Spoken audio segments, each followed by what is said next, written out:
Clean transportation can bring significant cost savings for the American people as well.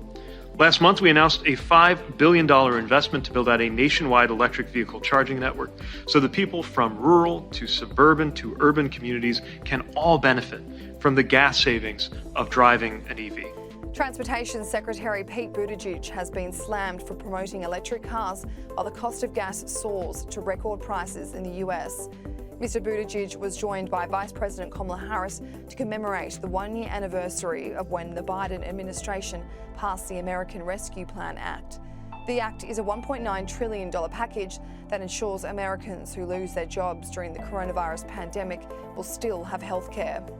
Pete Buttigieg delivered an address about clean transportation, telling everyday Americans that switching to electric vehicles can also help with cost savings.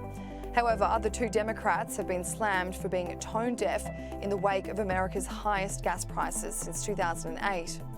The national average of gas hit $4 a gallon, and in some states, like California, the average is over $5 a gallon.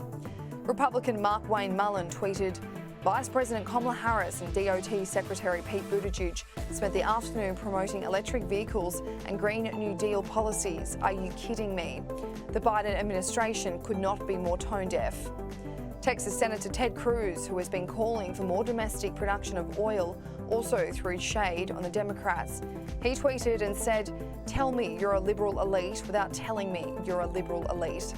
Another Twitter user wrote, Jen Psaki, can't afford rent, have a margarita. Pete Buttigieg, can't afford gas, buy a Tesla. They're laughing at your pain.